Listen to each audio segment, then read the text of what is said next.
सहना भवतु सहनौ भुनक्तु सह वीर्यं करवावहै तेजस्विनावधीतमस्तु मा विद्विषावहै। ओम शांति शांति शांति।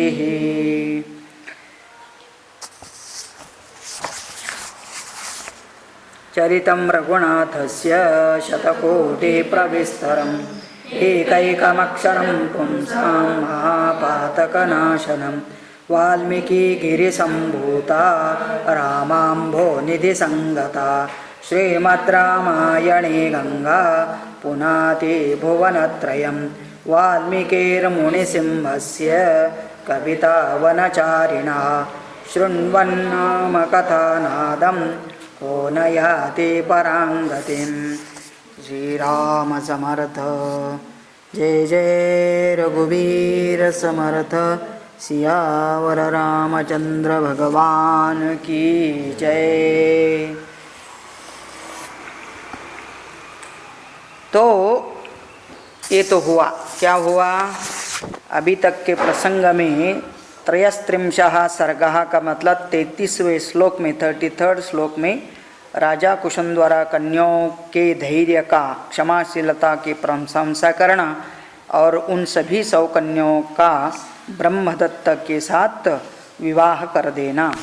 और आगे की कथा भी वाल्मीकि जी के रामायण में कौन बताने जा रहे हैं? कि वाल्मीकि जी लिखते हैं कि विश्वामित्र और राम लक्ष्मण के बीच में यह संवाद चल रहा है।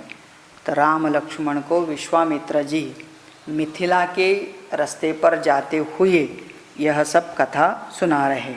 तो अभी स्वयं के वंश में स्वयं विश्वामित्र की भी उत्पत्ति कैसी होती है इसका भी वर्णन यहाँ पर आता है। कृतोद्वाहे गते तस्मिन् ब्रह्मदत्ते च राघव अपुत्र पुत्रलाभाय पौत्रीमेष्टमकल्पयत्। कृतद्वाहे गते तस्मिन् ब्रह्मदत्ते च राघव।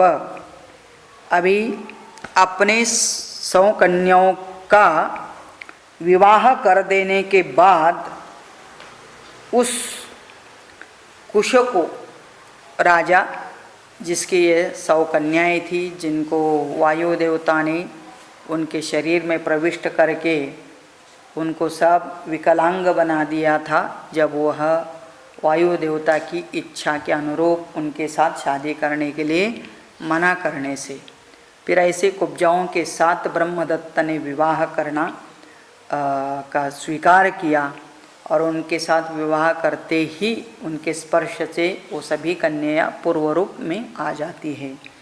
और वो सब ब्रह्मदत्त उन कन्याओं को अपने साथ लेके जाने के बाद अब इनके पास केवल कन्या ही कन्याएं थी, पुत्र नहीं था। और हमेशा कोई राजा होता है तो उनको पुत्र की ज़रूरत होती है कि वो उत्तराधिकारी बने। इसलिए कृतद्वाहे गते तस्मिन् ब्रह्मदत्ते, ब्रह्मदत्त ने इन सभी कन्याओं के साथ विवाह करके वो चले जाने के बाद अपुत्रहा, कुश अपुत्रहा था और इसलिए पौत्रम इष्टिम अकल्पयत, पुत्र लाभाय, पुत्र प्राप्ति के लिए उसने पुत्र कामेष्ट याग किया। उस ज़माने में यही उनका माध्यम था और सभी लोग इसी का अनुकरण करते थे कि अभी क्या होता है, जो जिसको जो चाहिए हो क्यों नहीं मिलता है, तो वो मिलने में, इच्छा पूर्ति में उनके अपने ही पाप बीच में आ जाते, रुकावट होते। और ऐसे सत्कर्म करने से उन पापों का प्रायश्चित्त किया जाता है और वो उसका विघ्न खत्म होते ही इष्ट फल प्राप्ति होती। इसलिए उन्होंने याग किया। इष्ट्यांतो वर्तमानायाम कुशनाभं महीपतिम् उवाच परमोदारः कुशो ब्रह्मसुतस्तदा इष्ट्यांतु वर्तमानायाम, उस यज्ञ के समय पर परम उदार ब्रह्म कुमार महाराज कुश ने भोपाल कुशनाभ से कहा। तो परमोदार कुशः ब्रह्मसुतः, ब्रह्म जी का सुत ब्रह्म कुमार कौन था वो?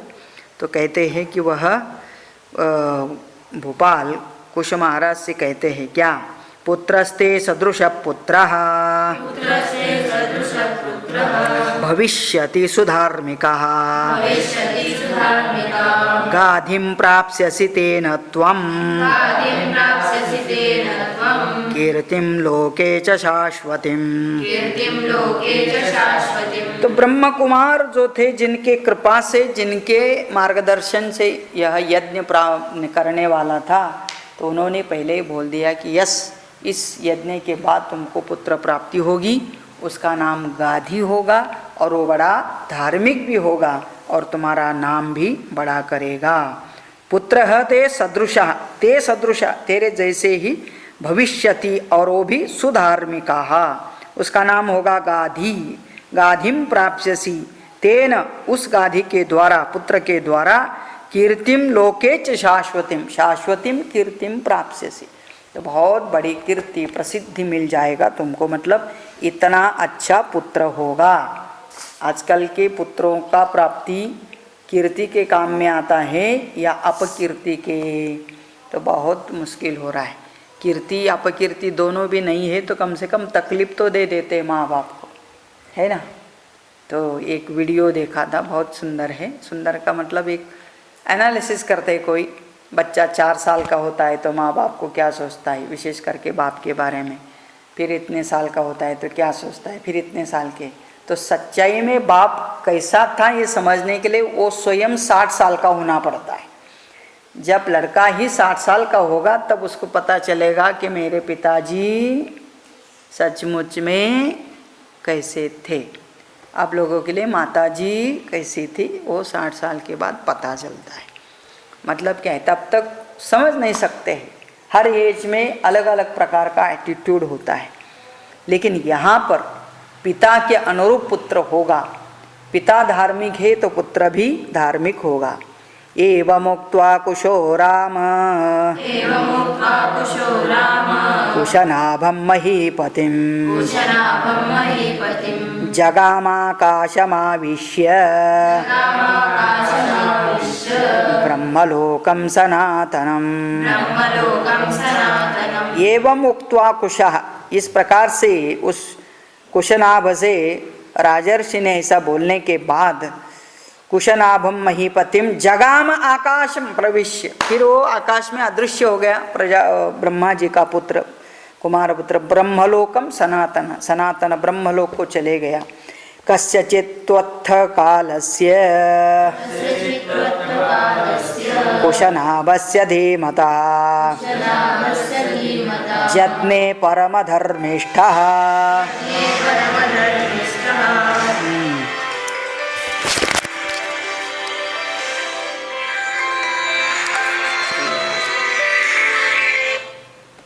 हरि ओम, नमस्कार. होय की आमचं क्लास चालू होता, मी नंतर तुम्हाला हे केलं की ओके नाही आत्ता चालू आहे सध्या. होय आज उशिरा केलं मी, करतो तुम्हाला. चालेल. हां 1 तासाने 1 तासाने बरं.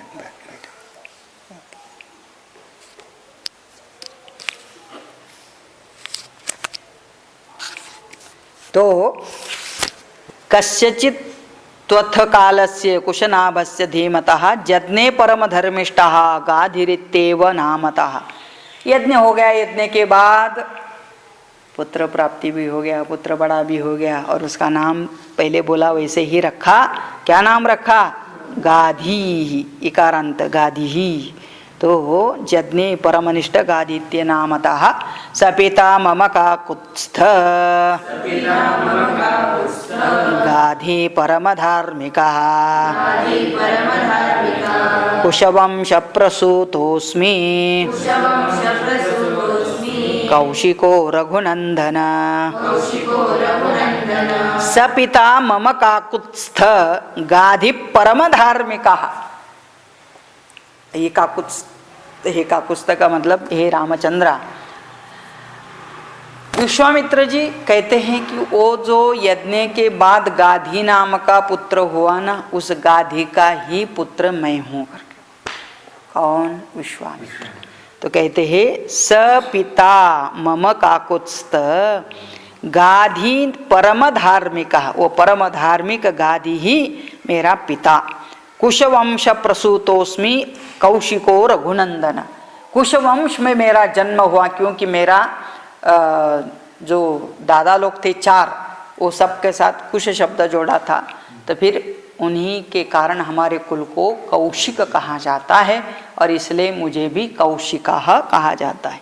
तो ऐसा गाधी का पुत्र यह विश्वामित्र जी है। पूर्वजा भगिनी चापी मम राघव सुव्रता नाम्ना सत्यवती नाम रुचि के प्रतिपादिता। तो अभी विश्वामित्र सब अपने बारे में बता रहे हैं कि मैं गाधी का पुत्र हूँ, और मेरी एक बड़ी बहन भी थी पूर्वजा। मेरे पहले जिसका जन्म हुआ उसका नाम पूर्वजा का मतलब अक्का, दीदी, बड़ी वाली। तो कहते हैं पूर्वजा भगिनी च आपी मम हे राघव सुव्रता। बहुत अच्छा आचरण वाली एक मेरी भगिनी थी। उसका नाम क्या था? नामना सत्यवती। उसका नाम सत्यवती था। सत्यवती नाम रुचि के प्रतिपादिता, और वह रुचिक मुनि को ब्याही गई थी का मतलब उसका विवाह कर दिया था। तो सत्यवती का विवाह रुचिक ऋषि के साथ, मुनि के साथ हुआ था। सशरीरागता स्वर्गम भर्तारम अनुवर्तिनी कौशिकी परमोदारा प्रवृत्ता च महानदी।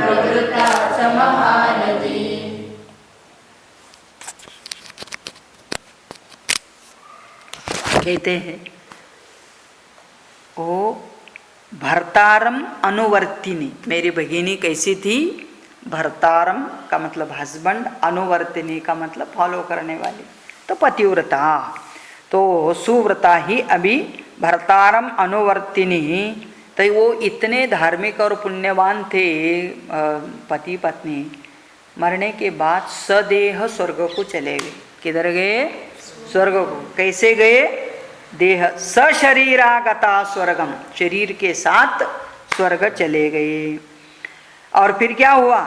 स्वर्ग में कुछ दिन रहने के बाद वो वापस आती है। और वापस आई बहन, लेकिन किस रूप में आई? तो कहते हैं कौशिकी परमोदरा प्रवृत्ता च महानदी। कौशिकी नाम के नदी के रूप में वे वापस हिमालय से प्रवृत्त होने वाली कौशिकी नदी के रूप में आ गए। तो कोई भी रूप में जन्म हो सकता है। तो कहते हैं कि वही उनकी सत्यव्रता नाम की बहन स्वर्ग होकर के आने के बाद हिमालय से कौशिकी नदी के रूप में प्रवाहित हो चुकी। कैसी थी वह? दिव्या पुण्यदको रम्या हिमवन्तमुपाश्रिता लोकस्य हितकार्यार्थं प्रवृत्ता भगिनी मम। दिव्या वो भगिनी अभी जब नदी के रूप में आई, उसका नाम भी कौशिक गोत्र में उत्पन्न होने के कारण वो भी कौशिकी नाम की हो गई, और परमोदारा थी। तो कैसे कहते हैं? दिव्या पुण्योदका रम्या हिमवंतम उपाश्रिता। हिमवंत का मतलब हिमालया, हिमालय से निकली और लोकहित कार्यार्थम प्रवृत्ता। फिर बहुत अलग अलग प्रदेश से होकर के सागर की तरफ जाती है हर नदी। तो फिर वो बहुत पुण्यवंत और परम उदार थी, और इसलिए इनको सब पता था वो भगिनी ही इस नदी के रूप में आए, तो यह विश्वामित्र जी हमेशा उसी के तट पर निवास करते थे। ततोहम हिमवत् पार्श्वे वसामि नियतः सुखम् भगिन्यां स्नेह संयुक्तः कौशिक्यां रघुनंदन। ततः इसलिए तब से मुझे पता चला कि भगिनी नदी के रूप में प्रवाहित हो रही है, तो स्वाभाविक मैं उनके तट पर जा कर के रहता हूँ। हिमावत पार्श्वे, वो भी हिमालय के बाजू में इसे बहती है, तो मैं हिमालय में ही नदी के तट पर रहता हूँ। और कैसे रहता हूँ? वसामी नियत सुखम, सुख से रहता हूँ। ये महत्व का होता है, जहाँ भी रहो सुख से रहो।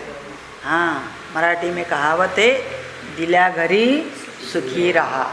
जहाँ भी आपको दे दिया है शादी के बाद, उधर जाकर के सुखी रहने का।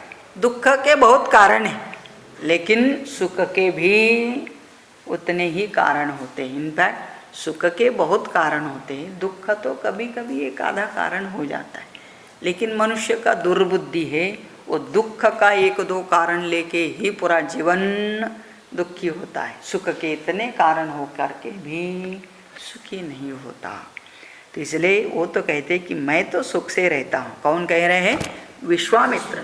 कहाँ रह रहे हैं? हिमालय में, और कौशिकी नदी के तट पर रहते हैं। भगिन्याम स्नेह संयुक्ता, मुझे ऐसे ही उससे बहुत लगाव है भगिनी के साथ, और इसलिए कौशिक्याम, मैं उन्हीं के तट पर रहता हूँ। सा तो सत्यवती पुण्या सत्ये धर्मे प्रतिष्ठिता पतिव्रता महाभागा कौशिकी सरितां वरा। सा सत्यवती ही भगिनी, पुण्यवती वह, सत्य धर्मे प्रतिष्ठिता, हमेशा सत्य धर्म में ही स्थित रही, पतिव्रता के रूप में रही। ऐसी महाभागा पुण्यवंती आज नदी बन करके सरिताम, सरिता का मतलब नदी होता है, और यह नदी के रूप में यहाँ हमेशा बहती है। तो नदी का भी रूप देखो कितना सुंदर। कोई तो लेसन रहते हैं नदी के ऊपर भी, बहुत बढ़िया लिखते हैं, कविताएं होती है। और जब वो कविता सुनते हैं तो सचमुच पहले के ज़माने में बारिश भी बहुत अच्छी होती थी। तो जैसे और जगह हिमालय से आने वाली नदियाँ तो हमेशा पानी से बहती चलती, तो बहुत सुंदर लगती है। ऐसे गांव-गांव की नदियाँ भी कम से कम 3-4 महीना तक उसमें पानी रहता था, बहता था। तो बहुत वही सब लोग नहाना धोना नदी में आप लोग करते हैं ना मेघालय में, ऐसे यहाँ पर भी नदी में जाते थे, नहाते थे, तैरते थे। उधर कपड़ा धोने के लिए सब महिलाएं आती थी, और जब कोई बड़ा त्यौहार आता है तो उस समय पर बहुत ज़्यादा लोग कपड़ा गिपड़ा धोना, क्लीन करना, दीपावली जैसा होता है, बहुत सुंदर लगता है। तो और अभी भी जहाँ हिमालय के पास से नदियाँ जो गुजरती है, कहीं पर उनके तट में रहो, बहुत सुंदर रहता है। कि जहाँ पानी है वहाँ हरियाली भी होती है, ज़्यादा से ज़्यादा पशु पक्षी भी उस पानी के आसपास ही रहते हैं। तो उसका आप सरिता का, नदी का, किसी भी नदी से नज़दीक जाओ तो वापस आने का मन नहीं होता है। अहम ही नियमात् राम हित्वा तां समुपागतः सिद्धाश्रममनुप्राप्तः सिद्धोस्मि तव तेजसा। अहम ही नियमात् राम हित्वा तां समुपागता, ऐसे तो ज़्यादा करके मैं उस कौशंबी सरिता के नदी के, कौशंबी नहीं वो कौशिकी नदी का के अपने भगिनी के तट पर ही रहता था। लेकिन कुछ नियम व्रत लेकर के मैं इस सिद्धाश्रम में आया था तपस करने के लिए। अहम ही नियमात, कुछ नियम लेकर के उस नदी के तट को छोड़ करके सिद्धाश्रमम उपागता, अभी वहीं से आए ना जहाँ यज्ञ किया था विश्वामित्र जी ने, अनुष्ठान किया था, तो वहाँ मैं कुछ नियम का आचरण करने के लिए अच्छी जगह समझ करके आया, और उसी आश्रम में मुझे अच्छा साधना करने के लिए मिला, और वहीं पर तुम्हारा भी आना हुआ। इसलिए विश्वामित्र को पता है कि साक्षात भगवान विष्णु का अवतार ये राम जी है, और इसलिए कहते हैं तव तेजसा, तुम्हारे ही तेज के कारण आज मैं सिद्ध बन गया हूँ। एक तो पहले उन्होंने यज्ञ पूर्ण करने के लिए राम जी ने उनकी रक्षा की राक्षसों से, और वो अपना यज्ञ अनुष्ठान पूरा कर पाए, तो इसलिए उनको सिद्धि प्राप्त हो गई।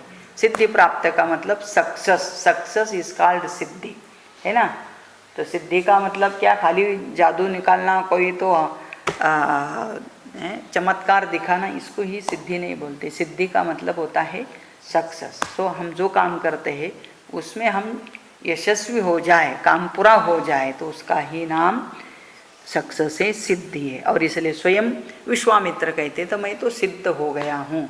अभी सिद्ध हो गया का मतलब सिद्ध पुरुष बन गया, और सिद्ध पुरुष बनने का मतलब ही है हर आदमी को अपने अपने जीवन में जो जो करने के लिए ज़रूरी है वो करने के बाद, मतलब वो काम सिद्ध हो गया तो अपने को क्या समझना, सिद्ध पुरुष। हमने साधना की और सिद्ध हो गए, बस 12th का अभ्यास हो गया और रिजल्ट भी मतलब आ गया, परीक्षा ही कैंसिल हो गई, मतलब आप पास हो गए, तो आप क्या हो गए, सिद्ध हो गए। अभी जितना भी मिलता है तो उसको स्वीकार करना, उससे ज़्यादा विचार नहीं करना, क्योंकि जिस काल में यथा काले काले वर्षतु पर्जन्य पृथ्वी सस्यशालिनी, इसलिए जिस काल में जो जो जैसा जो कुछ होता है उसका स्वीकार करे, यही परमात्मा की इच्छा है। एषा राम ममोत्पत्तिः स्वस्य वंशस्य कीर्तिता देशस्य हि महाबाहो यन्मां त्वं परिपृच्छसि। हे राम, येषा मम उत्पत्ति ही, विश्वामित्र जी ने कह दिया राम को, येषा यह है मम उत्पत्ति ही, मेरे जन्म का वृतांत। तो मतलब क्या, विश्वामित्र जी कुशव्रत के पोते, मतलब गाधी के सुत, और उनकी बहन कौशिकी, और उनकी अत्याएँ कितनी हो सकती हैं, उसको हिंदी में क्या कहा जाता है, बुआ। हाँ, तो 100 बुआ, हाँ, पिताजी के बहन। तो इसका मतलब ऐसा अपना वृत्तांत बता रहे हैं विश्वामित्र जी राम जी को। तो कहते हैं स्वस्य वंशस्य कीर्तिता, मेरे वंश की यह कीर्ति रही है। देशस्य ही महाबाहो यन्माम त्वाम परिपृच्छसि, तुमने जो कुछ पूछा था उसके बारे में मैं इस वंश का सब कुछ बता दिया, और वही वंश का मैं हूँ, और इसलिए ये देश का भी परिचय कि यह हमारे ही वंश का देश है, हमारे ही वंशज इसमें अपना राज्य कारोबार चलाते करके। उन्होंने ये कथा बताने के बाद तब तक काफ़ी रात हो चुकी थी, और इसलिए विश्वामित्र जी कहते हैं गतोर्धरात्र काकुत्स्थ कथा कथयतो मम निद्रामभ्येति भद्रन्ते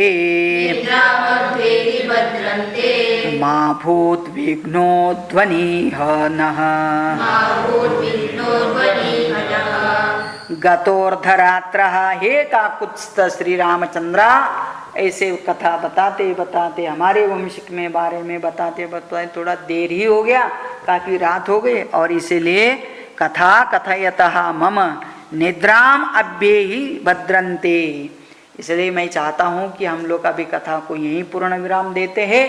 और मतलब विश्वामित्र राम जी को कह रहे हैं कि अभी यहीं पर स्टॉप करते हैं, और आप सोना चाहिए सब लोग को, थोड़ा बहुत काफ़ी देर हो गया, 2-4 घंटा का तो निद्रा होनी चाहिए। निद्रा होने से क्या होता है, निद्रा होने से अगला दिन फ्रेश होता है, और आदमी जो भी काम करता है तो उसमें मन लगता है, और निद्रा नहीं हुई तो विघ्न आते हैं। इसलिए कहते हैं माँ भूत विघ्न अध्वनि इह न, हम लोग अभी जिस रास्ते पर, अध्वन का मतलब मार्गाक्रमण कर रहे हैं, तो हम चलने वाले हैं, यात्रिक हैं, और इसलिए कल निद्रा के कारण हमारा जाने में चलने में कोई रुकावट न आ जाए। इसका मतलब अगले दिन का कार्य पूरा होना चाहिए ऐसा आपको लगता है तो आज के दिन निद्रा ठीक तरह से होनी चाहिए, समय पर होनी चाहिए, समय से ज़्यादा भी नहीं होनी चाहिए, नहीं तो फिर भी काम बिगड़ जाता है। तो सब चीज़ के लिए टाइम देना बहुत ज़रूरी है, तो ये आयु और आरोग्य के लिए भी अच्छा है। तो ऐसा होने के बाद सब सो जाते हैं। सो जाने के बाद रात में कैसे लगता है, क्योंकि जितना लेट होता है ना उतना जल्दी नींद नहीं आती। और जब उस ज़माने में आप सोच सकते हैं कि सब बाहर खुले आसमान के नीचे सोने वाले, और वो भी जा रहे हैं ना कहीं, तो फिर खुले आसमान के नीचे सो रहे थे, ऊपर देखते हैं तो कैसा दृश्य दिखाई देता है करके अभी वर्णन करते हैं। निष्पन्दास्तवतरव सर्वे नीलेन मृगपक्षिणः नैशेन तमसा व्याप्ता दिशश्च रघुनन्दनः। निष्पन्दाः तरवः, तरवः तरु उकारांत पुल्लिंग, तरु का मतलब वृक्ष, तरवः बहुवचन गुरवः के जैसे। तो कहते हैं तरवः कथम भवन्ति निष्पन्दा, बिल्कुल हवा नहीं चल रही थी। अभी देखो बाहर की तरफ एक भी पत्ता नहीं हिल रहा है किसी भी पेड़ का, तो निष्पन्द का, स्पंदन का मतलब हलचल, निष्पन्द का मतलब बिल्कुल हलचल के बिना। सर्वे नीलिमा मृगपक्षिणः, और उन सभी पशु पक्षी अपने अपने वासस्थान पर छिप के बैठे हैं। नीलिमा अपने आप को प्रोटेक्शन करते हुए, छिपाते हुए सब अपने घरटे में बैठे हैं। नैशेन तमसा व्याप्ता, निशा का मतलब रात्रि, नैशेन का मतलब रात्रि संबंधित जो अंधकार तमस है उसके द्वारा पूरे आकाश को, पृथ्वी को व्याप्त कर रखा है।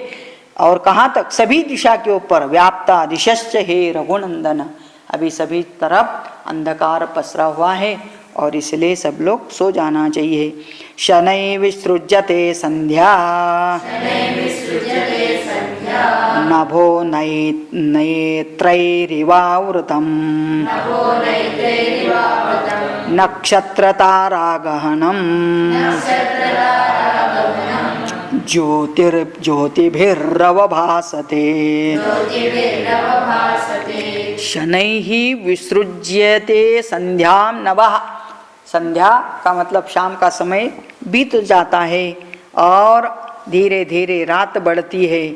ऊपर की ओर देखो तो नेत्रैहि इव आवृतम, तो कहते हैं कि सहसा इंद्रियों का अंधकार जैसे ढक लेता है, तो ऐसे ही पूरे आकाश को भी अंधकार ने ढक लिया है। नक्षत्र तारा गहनम ज्योतिभिः अवभासते, और अभी ये अंधकार के बीच में से जब देखते हैं तो आकाश में नक्षत्र का मतलब स्टार्स दिखाई देते हैं। तो हम लोग बहुत देखते थे स्टार्स, क्योंकि गच्ची में सोते थे, ऊपर टेरेस के ऊपर जाके सोते थे, या भूमि पर भी आखड़ा बोलते हैं जहाँ खेत में बाहर सोते, तो उधर देखो तो फिर नींद नहीं आती है तो क्या है, वो मोबाइल का स्टार कोई नहीं देखता था, मोबाइल ही नहीं था तो देखने का सवाल नहीं। तो जो कुछ दिखता है आँख खोला तो वो खुला आसमान, और इतने स्टार्स दिखते थे तो उनके बारे में काफ़ी चर्चा भी होती थी, बाजू वाले जो भी होते ना। और छुट्टी के समय तो बस 5, 6, 2, 4 कितने भी रिलेटिव्स या फ्रेंड्स से साथ में सो के ऊपर सब देखने और स्टार के बारे में गप लगाना, ऐसा वैसा। इसलिए कहावत मतलब कुछ ऐसे रूढ़ीवादी में बताया जाता है ना, थाळी भर पैसे तुझ्या बापाला मोजले जात नाही, माझ्या बापाला मोजले जात नाही, सांगते काय आहे। हाँ, तो मतलब क्या, पूरा आकाश एक थाली जैसा है और हर स्टार उसमें पैसा डाला हुआ है, चमका हुआ। तो तेरे बाप को भी गिनने नहीं आता, मेरे बाप के ने क्या है बताओ, तो बोलते हैं कि ये आकाश और स्टार्स करके ऐसे बोला। रात होती है तो यही गप लगाते हैं, तो आदमी के प्रभाव से ऐसे बोलते हुए बस जिसको जब नींद आ जाती है वो चले जाता है, बाकी वाला तो स्टार ही गिनते रहता है। तो मतलब क्या है, तो ऐसे उस समय थे। अभी क्या हुआ, तो मैं कहीं चेन्नई गया था, तब एक घर के अंदर माँ और बेटा ही रहते हैं। तो फिर उन्होंने अपने स्लैब को अंदर से वो पेपर का स्टिकर लगा दिया, और वो स्टार का स्टिकर। तो ऐसे सो जाने के बाद सब ऊपर उनको क्या दिख रहे हैं, स्टार दिखते हैं। ये कौन से रूम के अंदर पेपर वाले स्टार से है। वो खुले आसमान का स्टार अभी भी देखने का सौभाग्य नहीं मिलता है, क्योंकि सब अंदर सोते हैं, बाहर खुले आकाश में नहीं। मतलब क्या है, वो जब वर्णन करते हैं तो हमको उस काल में जाना चाहिए कि जिस काल में वो रास्ते से जा रहे थे, कहीं रुकते हैं तो वहाँ खुले आसमान में ही रुकना है, जब सोते हैं तो ऊपर सब स्टार ही दिखाई देते हैं। नक्षत्र तारा गहनम ज्योतिभीर अवभासते उत्तिष्ठते च सीतांशुः शशिलोकतमोनुदः ह्लादयन् प्राणिनान् लोके मनांसि प्रभया स्वया उत्तिष्ठिते च सीतांशुः शशिलोकतमोनुमदः। तो कहते हैं उसी समय, ये तो मून राइज होता है रात में, और जैसे पौर्णिमा फुल मुंडे ख़त्म होता है तो फिर जल्दी जल्दी आता है मून। लेकिन जैसे जैसे वो अमावस्या की तरफ बढ़ता है तो वैसे लेट लेट आता है। तो इनको सोने के लिए लेट हो गया और नींद नहीं आ रही थी, तब तक ऊपर देख रहे तो अचानक देखा कि पूर्व की तरफ से चंद्रोदय हो रहा है। चंद्र का नाम है शीतांशु। क्या नाम है? शीतांशु। तो बहुत मतलब उसका नाम ही है सबको शीत देने वाला, और शीत रश्मि का है। तो शीतांशु शशि लोकतमोनुदः। और इतना ही नहीं है, जो अंधकार छाया जाता है उसको धीरे धीरे अपने प्रकाश से उसको मिटाता भी है रात में। और फिर ऐसे देखो ना, अंधकार तो भयंकर होता है। बहुत सारे लोग को तो अंधकार में डर लगता है कुछ नहीं होने के बाद भी, इसलिए सबको भूत प्रेत अंधकार में दिखाई देते हैं। हाँ, दिन में क्यों नहीं दिखाई देते? तो प्रकाश में होते ही नहीं वो, तो अंधकार के साथ ही भूत दिखाई देते हैं। तो इसका मतलब क्या है? तो अंधकार को मिटाता है मून का लाइट, और इसलिए सबके मन को लाद का मतलब आनंद देता है। लादयन प्राणिनाम लोके मनांसि प्रभया स्वया। तो अपने प्रभा से सभी के मन को आनंदित करते हुए नैशानि सर्वभूतानि प्रचरन्ति ततस्ततः यक्ष राक्षस संघाश्च रौद्राश्च पिशिताशनाः। रात के समय नैशानि, जब निशा का, रात्रि का मतलब अंधकार होता है, तो उस समय पर भी कुछ प्राणी जग जाते हैं और घूमने लगते हैं। और क्या करते हैं? प्रचरन्ति ततस्ततः अथवा इतस्ततः, इधर से उधर या उधर से उधर घूमने निकल पड़ते। परसों ही बताया था उनको निशाचर कहते हैं, रात में निकल पड़ने वाले। कौन है वे? यक्ष राक्षस संघा, द ग्रुप ऑफ यक्षास एंड राक्षसा। दिन में छुपे रहते हैं और रात में घूमने के लिए निकलते हैं। रौद्राहा, रुद्रगण भी रात में निकलते। पिशिताश्च, और ये सब पिशाच के जैसे होते हैं, और पिशाच जैसे बिना काम इधर उधर घूमता है, ऐसे भी यह राक्षस इधर उधर घूमते हैं। इसलिए रात में आराम से अपने घर में सोना चाहिए और दिन में काम करना चाहिए। इसलिए टॉर्च लाइट लेके भी रात में घूमने का नहीं। एवं उक्त्वा महातेजा वीरराम महामुनिः साधु साध्वीति ते सर्वे मुनयो ह्यभ्यपूजयन्। एवं उक्त्वा महातेजा, महातेजा विश्वामित्र महामुनि ऐसे राम जी को बोलने के बाद वीर राम मतलब आराम करने के लिए चले गए। और वो जा रहे थे तो सभी ने क्या बोला, जो बाजू वाले बहुत सारे शिष्य लोग भी थे, राम जी लक्ष्मण जी भी थे, तो सभी ने बोला साधु साधु ते सर्वे मुनया ही अभ्युपूर्व। सभी मुनियों ने उनको साधुवाद दिया। कुशिका नामयं वंशः महान् धर्मपरः सदा ब्रह्मोपमा महात्मानः कुशवंश नरोत्तमाः। इस प्रकार विश्वामित्र का जो कौशिक वंश है, तो कुशिका नामयं वंशः महान धर्मपरः, इस वंश में हर जो कोई जन्म लेता था वो सब धार्मिक थे, धर्म का आचरण करने वाले थे। और साक्षात यह मुनि तो ब्रह्मोपमा महात्मनः कुशवंशा नरोत्तमः, और उन सभी में यह साक्षात विश्वामित्र तो बहुत तपस्वी निकल गए, बहुत धार्मिक थे। वही कह रहे हैं विशेषेण भवानेव विश्वामित्र महायशः कौशिकी सरितां श्रेष्ठा कुलोद्योतकारी तव। विशेषेण भवानेव, सभी लोग ने बोला आपने अपने वंश की इतनी महत्ता बताई, लेकिन हमको लगता है कि वंश में आप स्वयं ही बहुत बड़े हैं। भवानेव विश्वामित्र महायशः, आपने बहुत महान यश को प्राप्त किया। कौशिकी सरिताम श्रेष्ठा, और आपके ही वंश में आपकी ही भगिनी कौशिकी नदी के रूप में आज जो है श्रेष्ठा।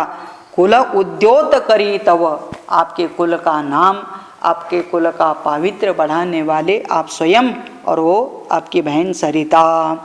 मुदितैर मुनिशार्दूलैः प्रशस्त कुशिकात्मजः निद्रामुपागमत् श्रीमान्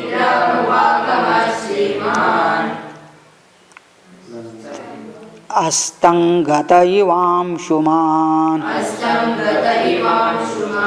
मुदितैः मुनिशार्दूलैः प्रशस्तः कुशिकात्मजः। कुशिकात्मज मतलब विश्वामित्र जी बहुत खुश हुए जब सभी मुनियों ने, उनके अनुयायियों ने कहा कि आप ही इस वंश में बहुत गुणवान तपस्वी यशस्वी हो। ये सब सुनने के बाद उनको भी अच्छा लगा और थैंक यू बोल करके सोने को चले गए। तो निद्राम उपगमात श्रीमान अस्तगतम युवांशुमान, तो जैसे सूर्यास्त होता है और सब शांत हो जाते हैं, ऐसे विश्वामित्र भी सोने के लिए जाते हैं और शांति सब जगह पर वहाँ अनुभव में आती है। रामोपि सह सौमित्रिः किंचिदागत विस्मयः प्रशस्य मुनिशार्दूलम् निद्रां समुपसेवते। रामोपि सह सौमित्र, सह सौमित्र का मतलब लक्ष्मण के साथ राम जी भी किंचित आगत विस्मयः, उनको भी बहुत आनंद हुआ विश्वामित्र जी का यह पूर्व वृत्तांत जान करके। उन्होंने भी उस विश्वामित्र की बहुत सराहना मतलब स्तुति की और वो भी उनको नमस्कार करके वो भी सो जाते हैं। तो इस प्रकार से विश्वामित्र जी का अपना वंश से कैसा संबंध था, कौन उनके पिताजी थे, बहन कौन थी, किस रूप में वो आज भी इस पृथ्वी तला पर है, ये सब उनका बारे में इस अपने स्वयं मुख से उन्होंने रामचंद्र जी को बताया। इत्यार्षे श्रीमद् रामायणे वाल्मीकि आदि काव्ये बालकांडे चतुर्त्रिंशः सर्गः। बालकांडे चतुस्त्रिंशत् सर्गः, चतुर चार त्रिंशत् 30, सो 34th यह सर्ग अध्याय पूरा होता है। जय जय रघुवीर समर्थ ओम पूर्णमदः पूर्णमिदं पूर्णात् पूर्णमुदच्यते पूर्णस्य पूर्णमादाय पूर्णमेवावशिष्यते शान्तिः। जय जय रघुवीर समर्थ सियावर रामचंद्र भगवान की जय।